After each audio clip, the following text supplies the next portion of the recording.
50,000 नौकरियां दे के थोड़े सामने खड़ा जी। 50,000 नौकरियां हो गई। भगवंत मान जी की जो नई सरकार है ये नई जॉब्स देने में बहुत अव्वल है। ਮੈਨੂੰ ਇਹ ਨੌਕਰੀ ਪੂਰੀ ਮੈਰਿਟ ਦੇ ਆਧਾਰ ਤੇ ਮਿਲੀ ਹੈ, ਕੋਈ ਸਿਫਾਰਿਸ਼ ਨਹੀਂ ਹੋਈ, ਕੰਮ ਪੂਰੇ ਪਾਰਦਰਸ਼ੀ ਢੰਗ ਦੇ ਨਾਲ ਹੋਇਆ। ਪੰਜਾਬ ਸਰਕਾਰ ਦਾ ਬਹੁਤ ਧੰਨਵਾਦ ਕਰਦਾ ਜਿਨ੍ਹਾਂ ਨੇ ਸਾਨੂੰ ਓਪਰਚੁਨਿਟੀ ਲਿਆ ਕੇ ਦਿੱਤੀ। ਮਕੈਨੀਕਲ ਇੰਜੀਨੀਅਰਸ ਨੂੰ ਵੀ ਰਿਕरूट ਕੀਤਾ। अब तक 50,000 से अधिक सरकारी नौकरियां युवाओं को प्रदान की जा चुकी हैं।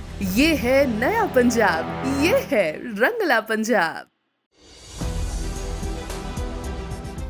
खुद को अम्बेडकरवादी कहने वाली पार्टी की कानून बदलने की एक और बड़ी साजिश का पर्दाफाश हो गया है। साजिश सामने आते ही एक बार फिर से बीजेपी पे सवाल उठने शुरू हो गए हैं। सबसे खास बात यह है कि इस बड़े खेल का खुलासा किसी और ने नहीं बल्कि संवैधानिक पद पे बैठे एक व्यक्ति ने किया है। माना जा रहा है कि खुद के फायदे के लिए बीजेपी एक बार फिर से बड़ी साजिश करके लोकतंत्र को खतरे में डाल सकती है। सवाल ये है कि कौन सा कानून बदलने की साजिश बीजेपी की ओर से की जा रही है और कौन सा बड़ा कानून बदल के देश का बड़ा नुकसान बीजेपी कर चुकी है। ये सब आपको मैं अपनी रिपोर्ट में बताने वाली हूँ। साथ ही इस पर भी चर्चा करूंगी कि कैसे बीजेपी एक बार फिर से बेनकाब हुई है। नमस्कार, आप देख रहे हैं 4 PM और मैं हूँ आपके साथ सिमरन। दोस्तों, देश में कानून बदलने के खेल में बीजेपी पहले से ही सवालों के घेरे में रही है। ये कोई पहला मामला नहीं है कि कानून बदलने की साजिश हो रही है, बल्कि कई बार इस तरह के मामले सामने आ चुके हैं। पिछले दिनों बीजेपी ने एक कानून में बदलाव किया था, इसका खामियाजा आज तक देश भोग रहा है। असल में कई बार बीजेपी अपने मनपसंद लोगों को देश की स्वायत्ता संस्थाओं पर बैठाने के लिए कानून में बदलाव करके अपनी रोटी सेकने की कोशिश करती है, लेकिन इससे न सिर्फ देश को लोकतांत्रिक व्यवस्था को जोर का झटका लगता है, बल्कि कानून और न्याय के साथ मजाक जैसी बातें भी जुड़ जाती हैं। आपको बता दें कि पिछले साल में बीजेपी ने मुख्य चुनाव आयुक्त और चुनाव आयुक्त की नियुक्ति प्रक्रिया का कानून बदल दिया था, जिससे देश के सामने बहुत बड़ा संकट खड़ा हो गया है। इसकी नजीर आप हरियाणा चुनाव से देख सकते हैं। हरियाणा चुनाव में ईवीएम और वीवीपैट का मामला सुप्रीम कोर्ट में है। इस मामले में चुनाव आयोग पे तलवार लटक रही है। वहीं दूसरी ओर अगर महाराष्ट्र चुनाव की बात की जाए तो राहुल गांधी लगातार 6 महीने में 40 लाख वोट बढ़ने को लेकर के सवाल उठा रहे हैं। वहीं दूसरी ओर महाराष्ट्र चुनाव का एक और मामला बॉम्बे हाईकोर्ट में भी चल रहा है। आखिर किस तरह से लास्ट के 1 घंटे में 76 लाख वोट बढ़ गए हैं। हरियाणा, महाराष्ट्र और इसके अलावा जो है दिल्ली के वोटर लिस्ट में जो हुआ है वो सबने देखा है। ऐसे में चुनाव आयोग लगातार शक के घेरे में है। हालांकि इससे देश को काफी नुकसान हुआ है, क्योंकि चुनाव आयोग पे सवाल खड़े होने का सीधा मतलब ये है कि लोकतंत्र पे सवाल खड़ा हो रहा है। अगर चुनाव के निष्पक्ष तरीके से नहीं होंगे तो कैसे सही सरकार चुनी जाएगी, ये भी तो बात है। ऐसे में लगातार जनता के बीच में चुनाव आयोग की छवि का धूमिल होना ये देश के लिए बहुत बड़ा खतरा है। हालांकि इसके पीछे जितना मुख्य चुनाव आयुक्त राजीव कुमार जिम्मेदार हैं, उतने ही जिम्मेदार देश के पीएम मोदी और अमित शाह हैं, क्योंकि चुनाव आयोग के नियमों में बदलाव पीएम मोदी ने ही किया है। पहले चुनाव आयोग साफ की नियुक्ति में 3 सदस्यीय कमेटी होती थी। इसमें सुप्रीम कोर्ट के चीफ जस्टिस, खुद प्रधानमंत्री और विपक्ष के नेता मिलकर के मुख्य चुनाव आयुक्त और चुनाव आयुक्त पे फैसला लेते थे। लेकिन मोदी सरकार ने अपने खास लोगों को इस पद पे बैठाने के लिए नियम और कानून में बदलाव कर दिया, क्योंकि नेता प्रतिपक्ष और चीफ जस्टिस की सहमति पे एक होने पर प्रधानमंत्री के मनपसंद के चुनाव आयुक्त नहीं बैठ सकते थे। ऐसे में चयन कमेटी के पैनल से चीफ जस्टिस को हटा के केंद्रीय मंत्री को रख लिया गया है। ऐसे में अगर अब नेता प्रतिपक्ष मुख्य चुनाव आयुक्त और चुनाव आयुक्त को लेकर के आपत्ति भी करे तो कुछ नहीं कर सकता है, क्योंकि अब प्रधानमंत्री की पार्टी का ही एक केंद्रीय मंत्री कमेटी का सदस्य होता है। ऐसे में वही आदमी मुख्य चुनाव आयुक्त बनेगा जिसे प्रधानमंत्री चाहे। यही वजह है कि पैनल कमेटी से चीफ जस्टिस को हटा दिया गया है।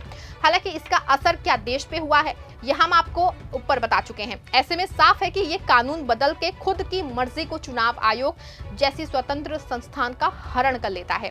अब ऐसे ही एक और साजिश शुरू हो चुकी है। दरअसल चुनाव आयोग की तरफ से एक और स्वायत्ता संस्था का कानून बदलने की तैयारी शुरू हो गई है। ये संस्था जो है वो ईडी और सीबीआई है। वैसे संस्था पे पहले से ही आरोप लगते रहे हैं, लेकिन पीएम मोदी के 10 साल के कार्यकाल में ईडी और सीबीआई पूरी तरह से सरकारी एजेंसी साबित हुई है। यहाँ तक एजेंसी के कार्य ऐसे रहे हैं कि सुप्रीम कोर्ट को इस मामले में हस्तक्षेप करना पड़ा। दोनों संस्थाओं में से एक दो नहीं, देश के कई बड़े नेताओं को बिना मतलब मोदी को फायदा पहुंचाने के लिए जबरन जेल तक में पहुंचा दिया। और हद तो तब हुई जब उसको जमानत ना देने के लिए ईडी और सीबीआई ने पूरी ताकत लगा दी और बाद में सुप्रीम कोर्ट की लताड़ के बाद नेताओं को जमानत मिली। इसकी नजीर हेमंत सोरेन और अरविंद केजरीवाल ले सकते हैं। हालांकि इतने आरोपों के बाद ईडी सीबीआई के निर्देश की नियुक्ति के कानून को बदलने की तैयारी शुरू हो चुकी है। इसका खुलासा किसी और ने नहीं बल्कि देश की संवैधानिक संस्था के अगुव उपराष्ट्रपति जगदीप धनखड़ ने किया है। उपराष्ट्रपति ने कानून में बदलाव के लिए समा बांधना शुरू कर दिया है। उन्होंने शुक्रवार की शाम को एक कार्यक्रम में ईडी सीबीआई की नियुक्ति में चीफ जस्टिस के होने पे सवाल खड़ा किया है। बता दें कि इस सवाल जो है वैसा ही है जैसे मुख्य चुनाव आयुक्त और चुनाव आयुक्त की चयन प्रक्रिया से चीफ जस्टिस को हटा दिया गया था। हालांकि उपराष्ट्रपति का ये बयान इस बात का संकेत है कि बीजेपी एक बार फिर से स्वायत्ता संस्थाओं के कानून को बदलने जा रही है। आप भी सुनिए क्या कुछ कह रहे हैं जगदीप धनखड़। हमारे जैसे देश में या किसी भी लोकतंत्र में वैधानिक निर्देश के जरिए प्रधान न्यायाधीश सीबीआई निदेशक की नियुक्ति में कैसे शामिल हो सकते हैं? क्या इसके लिए कोई कानूनी दलील हो सकती है? मैं इस बात की सराहना कर रहा हूं कि वैधानिक निर्देश इसलिए बने क्योंकि उस समय की कार्यपालिका ने न्यायिक फैसले के आगे घुटने टेक दिए थे, लेकिन अब इस पर पुनर्विचार करने का समय आ गया है। ये निश्चित रूप से लोकतंत्र के मेल नहीं खाता है। हम भारत के प्रधान न्यायाधीश को किसी शीर्ष स्तर की नियुक्ति में कैसे शामिल कर सकते हैं? न्यायिक आदेश के जरिए कार्यकारी शासन एक संवैधानिक विरोधाभास है जिसे दुनिया का सबसे बड़ा लोकतंत्र अब और बर्दाश्त नहीं कर सकता है।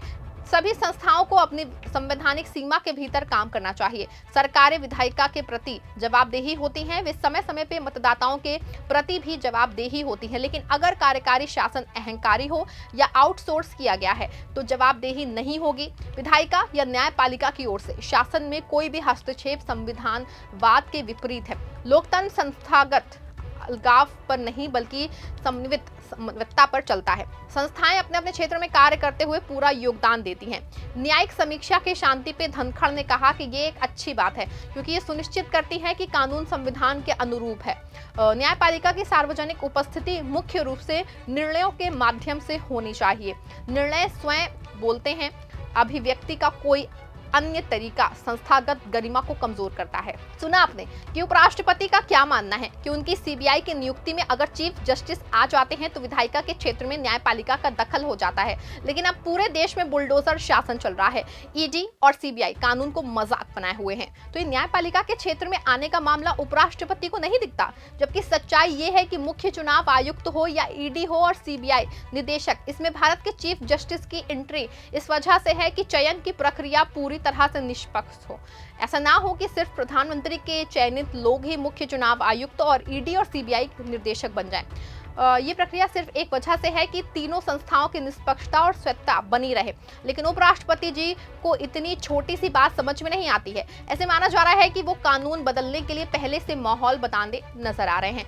आपको बता दें कि अभी पिछले दिनों महाकुंभ में एक हादसा हो गया था और इस हादसे के बाद उपराष्ट्रपति जी कुंभ स्नान करने पहुंचे थे, तो उन्होंने कुंभ में मृत लोगों पे शोक व्यक्त करने के बजाय योगी सरकार के बचाव में संवैधानिक पद पे होने के बाद भी बयान देने लगे थे। ऐसे में साफ है कि उपराष्ट्रपति जी का बयान कहीं ना कहीं इस बात की ओर इशारा कर रहा है कि सरकार एक बार फिर से सीबीआई निदेशक की नियुक्ति मामले का कानून बदलने जा रही है। सरकार की पूरी कोशिश होगी कि वो सीबीआई निदेशक के चयन पैनल से चीफ जस्टिस को हटाया एक बार फिर से अपने केंद्रीय मंत्री को शामिल कर ले। आपका इस पूरे मामले पे क्या कहना है?